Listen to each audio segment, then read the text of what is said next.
Julho de 1947, Roswell, Novo México.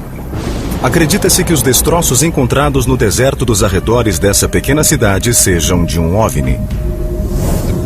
A pergunta é, os OVNIs existem? A resposta a isso é sim.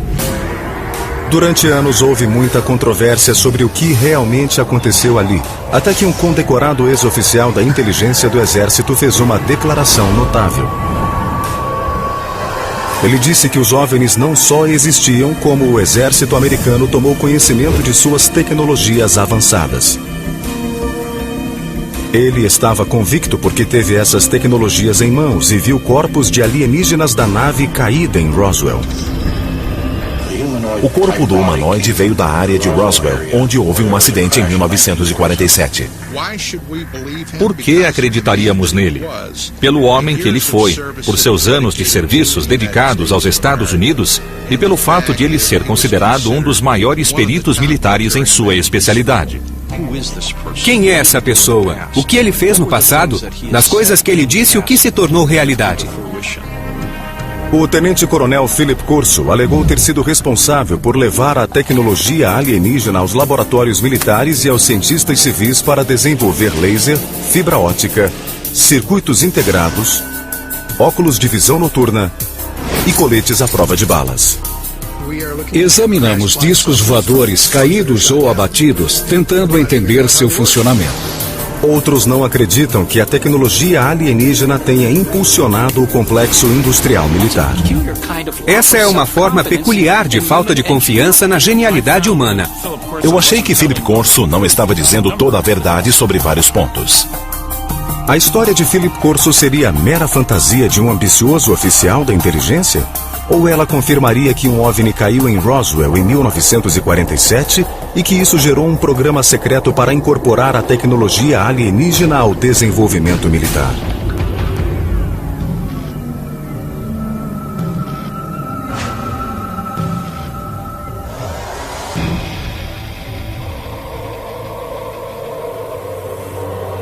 O dia seguinte a Roswell.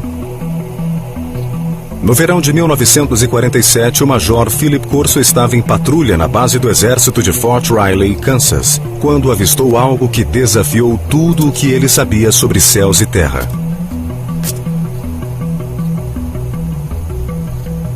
Corso era militar de carreira, um respeitado oficial da inteligência e um comandante da artilharia com acesso a armamento nuclear.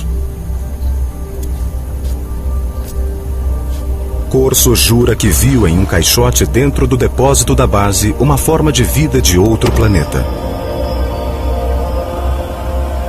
Corso publicaria essa e outras revelações em um livro chamado O Dia Seguinte a Roswell, um best-seller do jornal New York Times, publicado em 1997.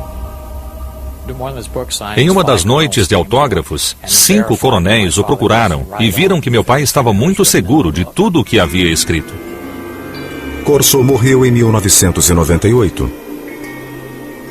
Mas o material que ele apresentou em seu livro ainda gera controvérsias.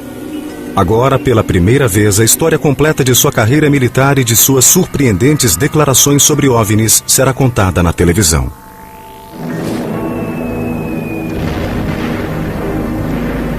Em 1942, um ano depois do ataque a Pearl Harbor, Philip Corso, originário de uma pequena cidade da Pensilvânia, foi convocado pelo exército. Durante a Segunda Guerra, ele foi treinado como oficial da inteligência. E aos 29 anos, Corso se tornou um caçador de espiões em Roma. Sua missão era localizar e eliminar agentes soviéticos. Uma vez que o exército americano ocupou Roma, ele queria assegurar que o governo do pós-guerra fosse amigo, não um governo comunista. Ele ocupava uma posição de muita autoridade e o homem era considerado como uma estrela em ascensão. Em abril de 1947, Corso voltou aos Estados Unidos para novo treinamento na Escola de Inteligência do Exército em Fort Riley.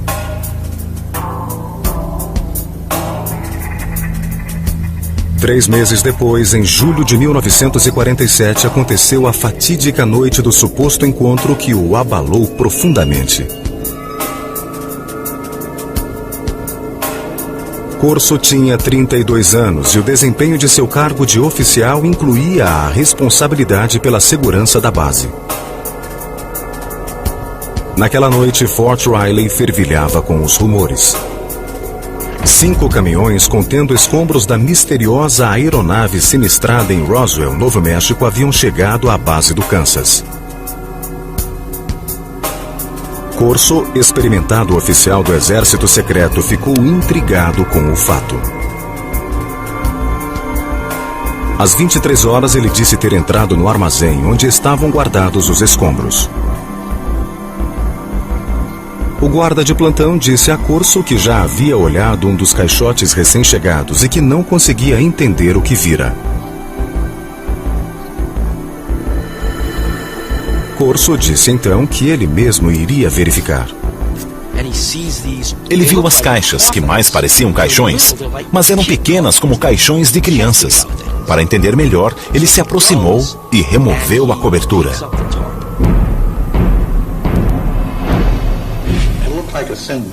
Parecia um pequeno corpo, humanoide, com uma cabeça grande e grandes olhos, não muito oblongos.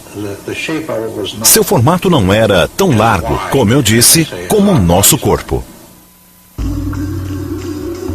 Corso disse que esse foi seu primeiro encontro com extraterrestres, mas que não foi o último, nem o mais significativo. Mais tarde, ele receberia arquivos ultra-secretos e artefatos alienígenas que, segundo ele, gerariam uma nova ordem tecnológica mundial. Mas isso demoraria mais de uma década para acontecer.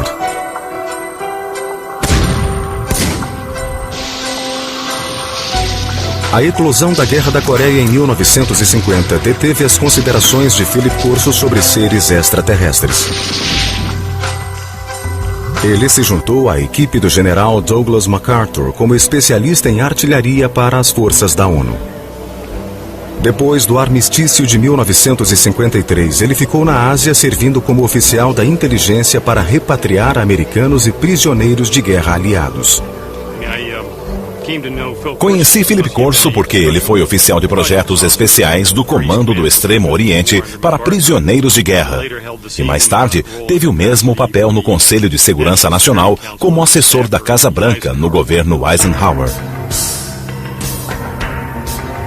De acordo com os registros militares, em julho de 1953, Corso foi promovido ao posto de tenente-coronel. Ele alegou que, como assessor de confiança do presidente Eisenhower, informou sobre o que acreditava ser uma crescente infiltração da KGB na CIA. Corso insistiu muito nisso no Conselho de Segurança Nacional e junto a Eisenhower. Corso declarou que Eisenhower o recompensou com seu próprio comando de combate. Em 1957, os registros militares confirmam que Corso foi posto no comando de um batalhão de artilharia nas instalações de mísseis de Red Canyon. Em outubro do mesmo ano, Corso ganhou o comando de um batalhão na Alemanha Ocidental, onde desenvolveu novas estratégias de ataque com armas nucleares. Ele demonstrou que podia fazer várias coisas, que sabia seguir ordens, mas que tinha iniciativa. Ele, sozinho, tinha o comando sobre uma bateria de armas nucleares. Na eventualidade de uma guerra com a União Soviética, nos anos 50, quando Corso estava na Alemanha, ele teria a autoridade individual de lançar mísseis nucleares. Quando Corso voltou da Alemanha, sua carreira mudou drasticamente de direção. O talentoso oficial da inteligência, destemido caçador de espiões e comandante da artilharia com acesso ao armamento mais poderoso do mundo, tornou-se reservista da Guarda Nacional. Em outubro de 1960, Corso, praticamente aposentado, tornou-se assessor de uma base da Guarda Nacional em Maryland. Isso sugere que alguns estivessem descontentes com ele. Mas pode-se dizer também que ele não estava capacitado. Mas os adeptos de Corso dizem que ele estava sendo preparado para sua maior e mais secreta missão.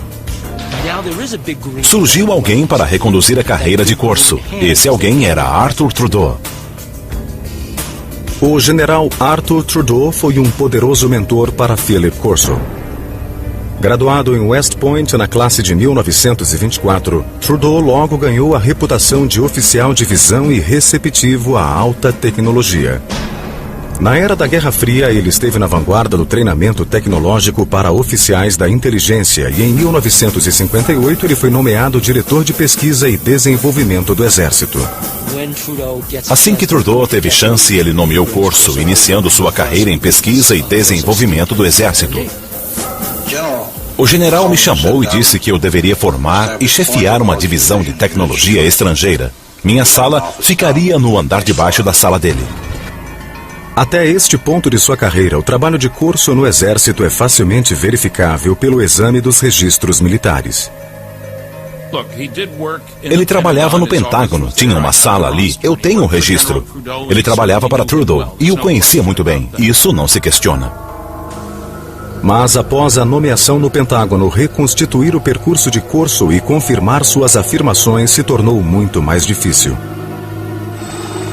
Corso escreveu que sua função no Pentágono envolvia analisar equipamentos militares estrangeiros, como os armamentos de helicópteros desenvolvidos pelos franceses ou o caça britânico de decolagem e pouso vertical.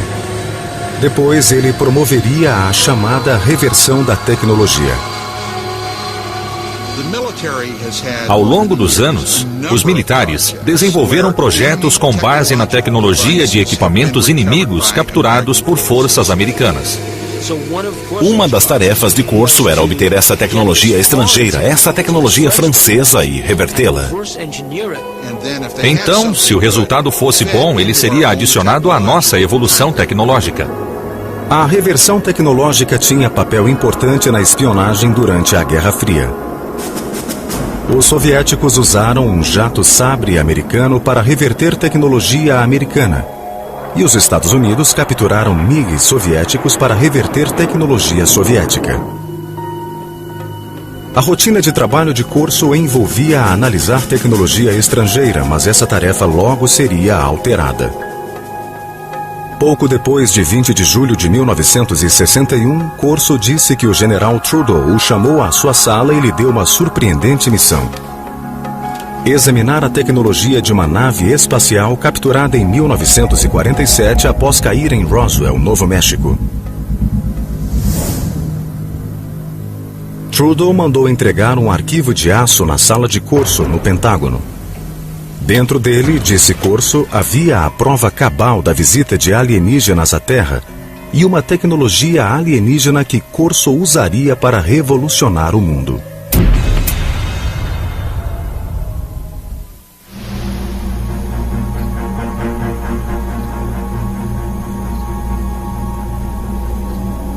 Em 1947, Philip Corso disse ter visto corpos de alienígenas oriundos da queda de um OVNI perto de Roswell, Novo México. A descrição de Corso coincide com a daqueles que se declararam testemunhas oculares do desastre. Os alienígenas, segundo essas testemunhas, eram 4 pequenos seres humanoides, com mãos com 4 dedos, pernas e pés finos, uma cabeça desproporcionalmente grande e olhos grandes e amendoados. Essas descrições supostamente apareceram nos documentos secretos preparados pelos investigadores do governo. Até hoje, a autenticidade dos documentos não foi confirmada.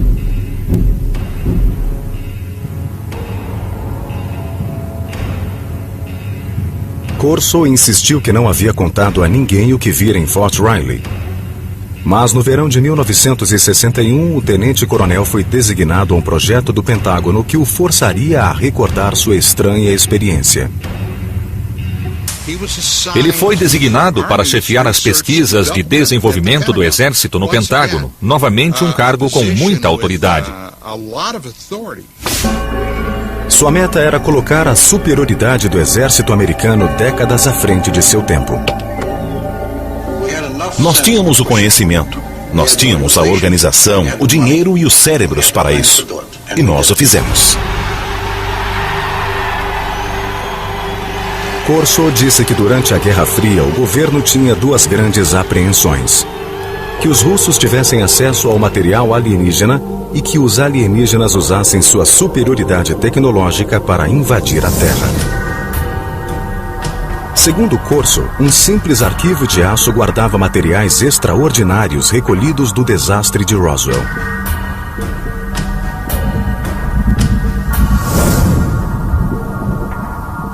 Um pedaço de pano metálico hiperresistente que Corso afirmou ter protegido a tripulação alienígena em sua espaçonave.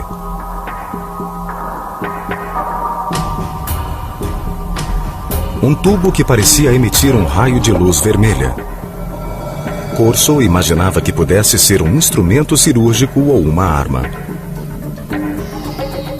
Uma coroa alienígena que, segundo relatórios militares, pode ter sido usada para transmitir pensamentos ou para controlar a espaçonave. Um conjunto de circuitos impressos em miniatura. Talvez um microcircuito pré-fabricado.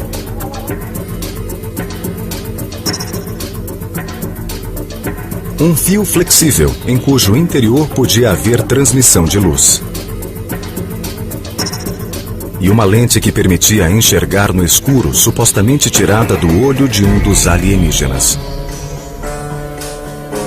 Para entender melhor o conteúdo do arquivo de aço, Corso disse ter mergulhado nos documentos secretos do governo que reportavam tecnologias supostamente encontradas em Roswell. Segundo os relatórios que Corso alegou ter lido, alguns dos mais ilustres cientistas do mundo, homens como Wernher von Braun e Robert Oppenheimer, tiveram acesso ao local da queda em Roswell. Corso teria recebido autorização do general Trudeau para reunir uma equipe de elite. Eu poderia colocar quem eu quisesse nessa equipe, engenheiros, cientistas. Eu disse que colocaria até alemães. Eu disse que poria 1 ou 2 alemães, além dos cientistas americanos. Corso afirmou que, com base em sua leitura atenta dos relatórios de Roswell, ele desenvolveu uma teoria própria sobre o funcionamento das naves alienígenas. Corso disse que a espaçonave tinha meios de saltar. Ela não voava normalmente de um lugar a outro, ela pulava. Ele disse que isso era claro, que havia uma onda ao redor da nave que permitia, de algum modo, que ela fosse não uma espaçonave, mas uma máquina do tempo.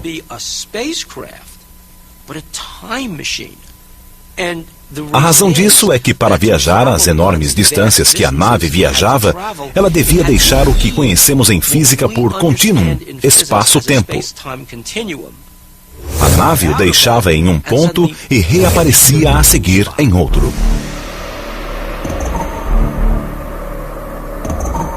As notas pessoais de Corso detalham seus conceitos. Corso especula que a nave era pilotada por uma interface de controle da mente ajustada ao crânio alienígena. Ao comparar a coroa com os desenhos do cérebro dos alienígenas, parece haver pontos de coincidência entre receptores na coroa e partes do cérebro. Com sua pesquisa terminada, Corso se declarou pronto para a próxima fase, a distribuição. Ele passaria a tecnologia alienígena que alega ter recolhido de Roswell a certos fornecedores para seu desenvolvimento. Tentem imaginar o que aconteceria se uma astronave tivesse caído na Terra e contivesse uma tecnologia fabulosa e alguém como Corso a entregasse a laboratórios de pesquisa pedindo que explicassem seu funcionamento. O resultado, segundo Corso, levaria a uma completa reconfiguração das mais avançadas tecnologias do mundo.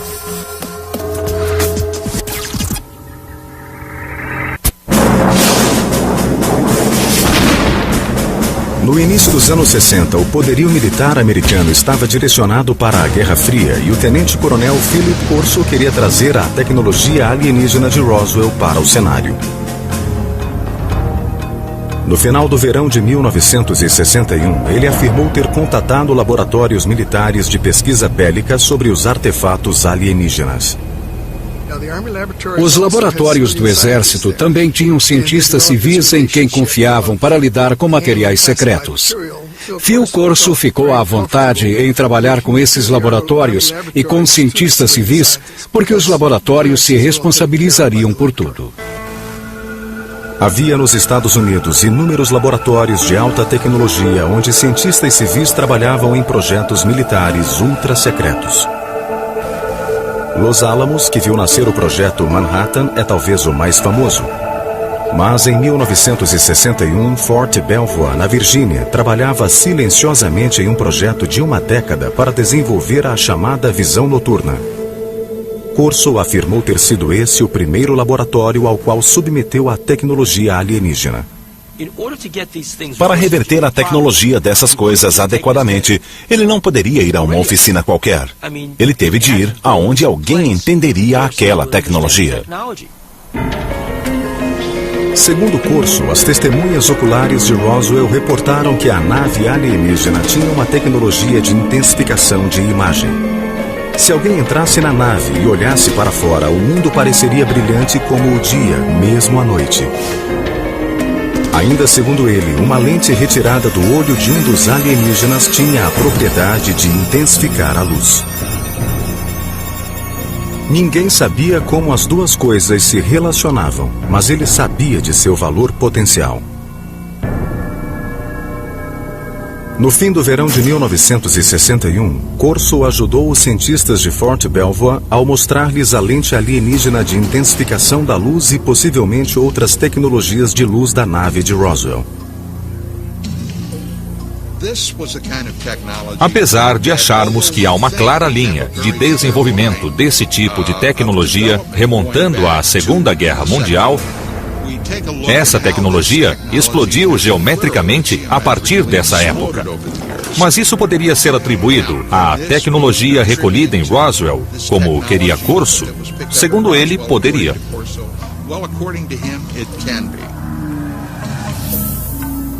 Corso admitiu não ter sido capaz de desenvolver a interface de controle da mente dos alienígenas. A teoria dele é que ela funcionava somente no cérebro deles. Mas esse revés momentâneo, disse ele, não impediu o desenvolvimento de outro artefato de Roswell, um circuito impresso de desenho misterioso.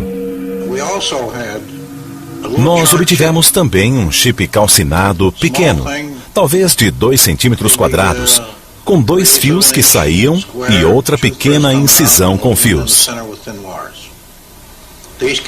Isso veio de Roswell.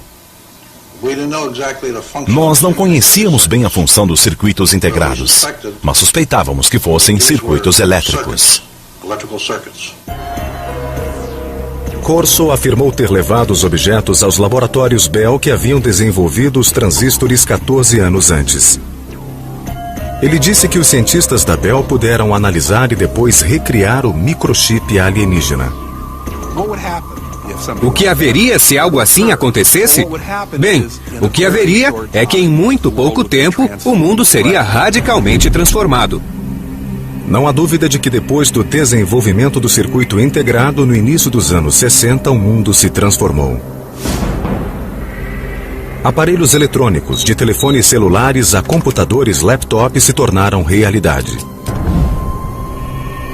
Corso alegou que o suposto microchip de Roswell ficou danificado pelo desastre. Mas em seu poder havia outro objeto alienígena, cujo funcionamento parecia perfeito. Através dos relatórios, ele sabia que quando se apontava esse raio, ele causava queimaduras à superfície do objeto visado. Corso disse ter lido nos relatórios militares secretos que o artefato de Roswell, aparentemente capaz de abrir buracos em paredes, era uma espécie de ferramenta de corte, talvez usada em cirurgias. Na Hughes Aircraft do final dos anos 50 ao início dos anos 60, pesquisadores trabalharam no que viria a ser o primeiro aparelho de localização e mira a laser de aviões militares. Os engenheiros encontraram obstáculos na tentativa de criar um aparelho prático. Mas quando Corso mostrou a ferramenta de corte alienígena, os problemas acabaram. O processo se acelerou após 1960 porque as pessoas imaginaram novos modos de fazer lasers. E isso trouxe avanço à ciência e à engenharia. O arquivo de aço de Corso continha ainda outro tesouro vindo de Roswell. Eram tubos de vidro. Eles emitiam luzes de diferentes cores. Eles foram mandados aos laboratórios Bell. A partir disso, deu-se um dos maiores avanços, creio que resultaram na atual fibra óptica. Muitos pesquisadores de OVNIs teorizam que a espaçonave não tinha fiação, porque em seu lugar foram usados cabos de fibra óptica. Transmitir informações através da luz não era uma tecnologia nova. Ela datava da época de um pioneiro do telefone, Alexander Graham Bell, que fez um experimento com um aparelho chamado fotofone em 1880. A maioria das pessoas nunca ouviu falar disso, mas naquela época, cientistas sérios acharam a invenção do fotofone mais impressionante do que a do telefone. O fotofone era um modo de transmitir um sinal de voz sobre um raio de luz. As pesquisas de Corso sugeriam que a transmissão de dados pela luz falhara porque os cientistas não podiam fazer um raio de luz contornar uma curva.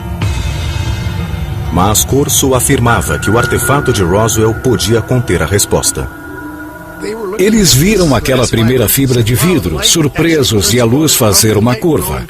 Como a luz podia fazer uma curva? Depois concluíram que a razão era porque a fibra estava encapada. A capa foi a descoberta-chave para fazer as fibras ópticas funcionar. Apesar de a fibra óptica só ser usada em larga escala nos anos 70, pesquisadores de OVNIs acreditam que a capa do artefato alienígena, uma cobertura externa que conduzia a luz pela fibra, tornou possível o avanço dessa tecnologia na Terra. Corso também disse ter examinado curiosas fibras superfortes que os relatórios militares dizem vir dos uniformes de voo dos alienígenas. O que me surpreendeu naquele tecido foi a trama, que não se podia cortar nem com uma navalha. Mas eram fibras. Em seu livro, Corso oferece uma teoria sobre a composição das fibras dos uniformes alienígenas. O corpo dos alienígenas, ou sua parte mais vulnerável, era protegido de energias que deviam ser incríveis, pela enorme resistência do tecido, que de algum modo formava um escudo. Corso disse também que eles não vestiam os uniformes, que pareciam entranhados na pele, que vinham de dentro como um casulo.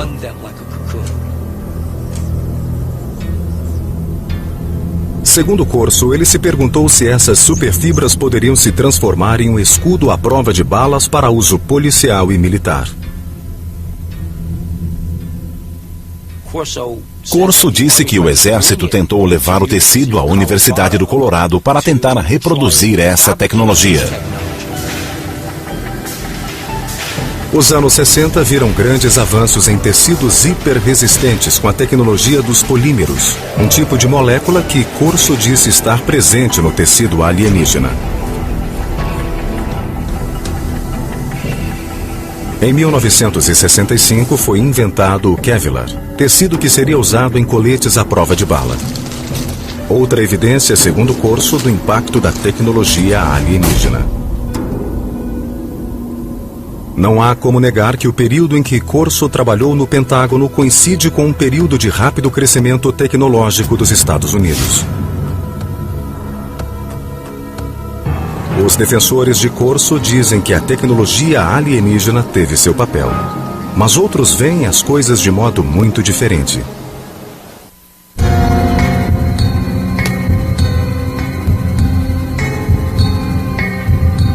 Em seu best-seller, O Dia Depois de Roswell, o tenente-coronel Philip Corso afirmou que a tecnologia alienígena obtida em Roswell foi por ele introduzida na agenda tecnológica do exército americano.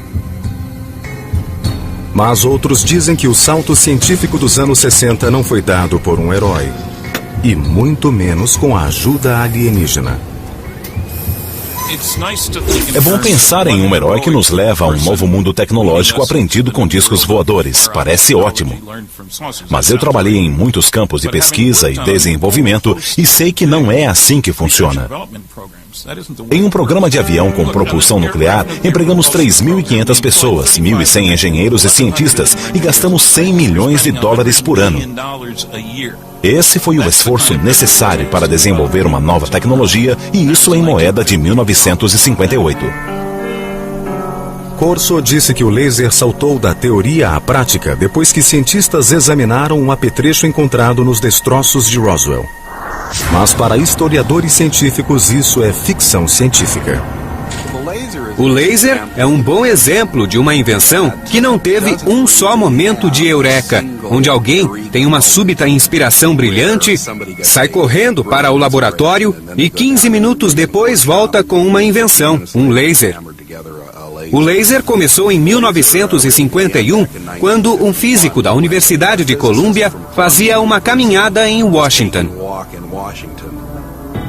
Esse físico era Charles Townes. Me levantei cedo, preocupado, pensando em por que não tínhamos chegado a nada. Bem antes do café, saí e fui caminhar pelo parque. De repente pensei, nós podemos ter um conjunto de moléculas em supermovimento pelo excesso de energia. Escrevi os números para ver como eu poderia fazer isso oscilar. Ele levou 2 anos e $50 mil de financiamento do governo antes de aparecer com o primeiríssimo laser de micro-ondas, que mal funcionava. O primeiro aparelho de laser usava micro-ondas e não luz.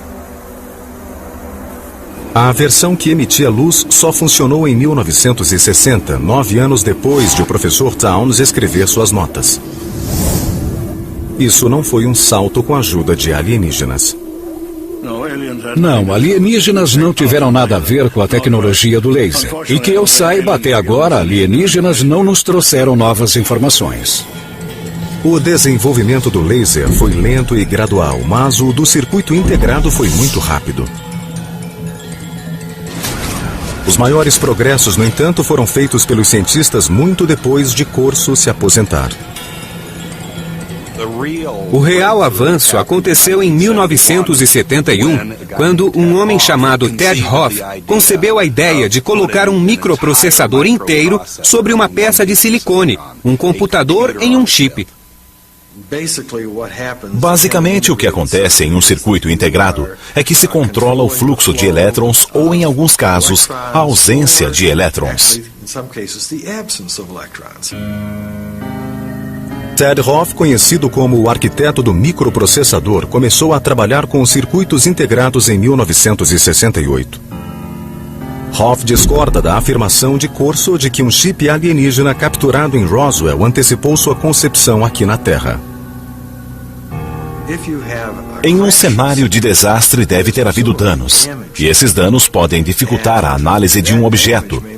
E mesmo que o objeto não estivesse danificado, seria necessário um contexto. Se você tivesse visto o objeto naquele tempo, mas não tivesse um contexto para ele, ou seja, se não soubesse para que serve, haveria pouca chance de entendê-lo. Hoff também disse que para reverter a tecnologia de um circuito integrado em 1961, como disse Corso, seria necessário ter um microscópio eletrônico que só foi inventado em 1966. Mesmo usando equipamentos de hoje, a resolução de objetos vistos por um microscópio óptico comum não permite que ele seja revelado. É preciso usar algo mais sofisticado. Eu não acho que naquele tempo alguém pudesse entender do que se tratava. Philip Corso também declarou que o cabo de fibra ótica alienígena inspirou os cientistas. Mas historiadores científicos não apoiam a afirmação porque a fibra ótica exigiu uma convergência de tecnologias que ocorreram em décadas de desenvolvimento. A ideia se tornou interessante em 1965, quando os lasers já estavam disponíveis e as pessoas perceberam que haveria uso comercial para as fibras óticas. Então, logo depois, o projeto foi abordado por 3 cientistas inventores da Corning e produziram uma bem-sucedida fibra ótica em 1970. A luz altamente direcional de um laser aumentou a força do sinal. A equipe de pesquisadores da Corning Glass criou uma forma de sílica fundida.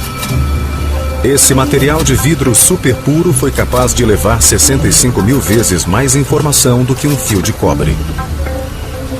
Isso tornou a fibra ótica comercialmente viável 10 anos depois que Corso alegou ter acelerado a tecnologia.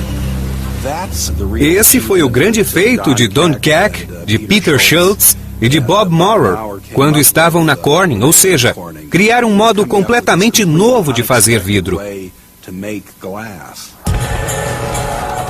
Corso também declarou ter inspirado um salto na tecnologia de ampliação de sinal de luz.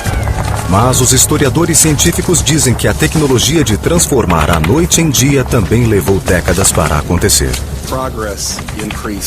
O progresso foi tão gradual que remonta à década de 40, quando radares de intensificação de imagens foram usados pelos aliados na Guerra do Pacífico. O primeiro equipamento de visão noturna usava imagens térmicas. Desenvolvido pelos alemães na Segunda Guerra, ele tornava a energia calorífica em um espectro visível, usando luz infravermelha e um receptor. No início dos anos 60, William Spicer, um pesquisador do Departamento de Defesa, criou a tecnologia de intensificação de imagens. Os cientistas de Fort Belvoir usaram o trabalho dele como ponto de partida. A intensificação de imagens não requer luz adicional. Funcionando como um rádio que recebe ondas curtas, ela amplifica a luz existente. Os intensificadores de imagem atuais são tão pequenos que podem ser usados em óculos e podem amplificar a luz 35.000 vezes. Cientistas sugerem que se Corso realmente mostrou um amplificador de imagens aos pesquisadores nos anos 60, isso de pouco serviu para acelerar o progresso da tecnologia. A engenharia que se exigia progrediu muito lentamente. Fazer a visão noturna funcionar dependia em grande parte de uma engenharia espetacular. Finalmente, segundo peritos científicos, as superfibras de Corso não vieram de uniformes espaciais alienígenas, mas de anos de pesquisas de uma cientista chamada Stephanie Kuolek, que trabalhou para a empresa DuPont. Ela aprendeu a organizar cadeias superfortes de átomos em 1965 e em 1971 o Kevlar chegou ao mercado.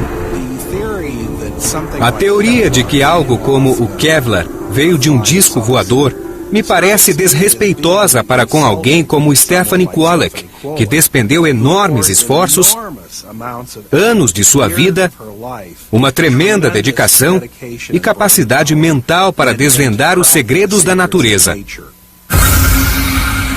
No entanto, alguns céticos insistem que o tenente-coronel Corso simplesmente não tinha a bagagem técnica para conduzir um programa de engenharia reversa. Eu li algo que ele escrevera anos antes e achei muito pouco técnico. Trabalhei na General Electric, Westinghouse, General Motors, TRW Systems, McDonnell Douglas. Sempre com muitos técnicos. Eu mesmo sou físico. Eu não vi nada no que Corso escreveu que mostrasse que ele tivesse conhecimento, habilidade, talento, coisas básicas, para tratar dessas questões e realizá-las. Para isso, Corso tinha uma resposta. Alegava que sua equipe de cientistas de elite o ajudou a interpretar os objetos de Roswell. Eu não tive treinamento científico algum e tudo era muito técnico.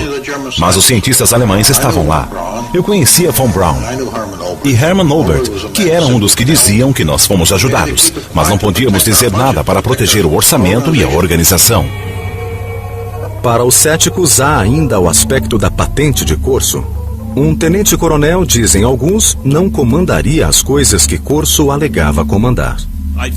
Eu acho que uma indicação de seu valor para os militares estaria no fato de ele não ser coronel, apesar de todos os anos de serviço. Mas outros endossam as afirmações de Corso, em especial os que dizem conhecer bem os métodos do exército americano. Naquele tempo, um tenente-coronel tinha muito mais autoridade e posição do que hoje em dia. E mesmo hoje, há tenentes-coronéis que sabem muito de táticas importantes e até de planejamento estratégico e operacional. Todos os fornecedores militares com quem Corso disse ter trabalhado negaram qualquer envolvimento com tecnologias alienígenas ou qualquer impulso dado por elas. Não há memorandos, diretivas ou papéis de trabalho que corroborem as afirmações de Corso sobre levar a cabo qualquer reversão de tecnologia alienígena. Mas quem apoia Corso diz que não há papéis por uma razão muito simples.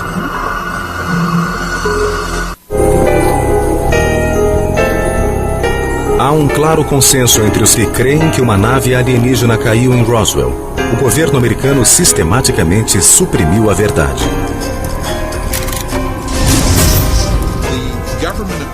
O governo dos Estados Unidos, bem como outros pelo mundo, fez de tudo para manter a questão envolta em grande segredo, sob um manto de mistério. Philip Corso disse que ele também teve de manter seu programa de reversão de tecnologia em segredo. Não podíamos discutir. Nossas decisões só podiam ser discutidas entre nós. Nós íamos bem, tínhamos autoridade e dinheiro para nossos projetos de desenvolvimento. Então nos mantivemos assim, sem nos envolver na discussão de se eles existem ou não. Quanto à contribuição de Corso ao avanço da ciência, os céticos dizem que a tecnologia que ele disse ter impulsionado teria emergido de qualquer modo. Como prova, eles oferecem a coroa de controle da mente, uma tecnologia alienígena cujo desenvolvimento Corso não reclama para si. Hoje ela está perto de se tornar realidade sem sua ajuda. Desde os anos 70, cientistas fazem experimentos usando leituras de eletroencefalogramas para dar feedback e propor mudanças de comportamento. Hoje já se podem usar jogos de feedback de eletroencefalograma para controlar condições neurológicas.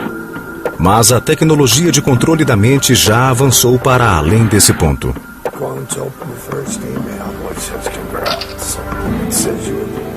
Em 2004, pesquisadores receberam aprovação do FDA para testar implantes cerebrais destinados a permitir que pessoas deficientes controlem um computador usando o pensamento.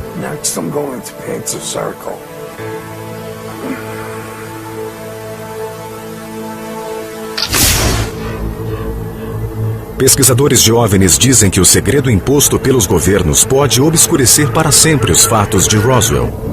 E, portanto, obscurecer a verdade sobre o fato de a tecnologia alienígena ter contribuído ou não no papel do desenvolvimento de fibra óptica, de tecidos hiperresistentes, lasers, circuitos integrados ou intensificadores de imagens.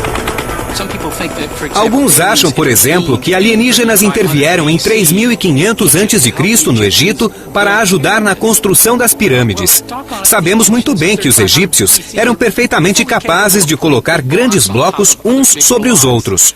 Se os egípcios, de repente, tivessem desenvolvido telefones celulares ou algo assim, eu diria que sim, que poderia ser uma intervenção. Mas não foi assim.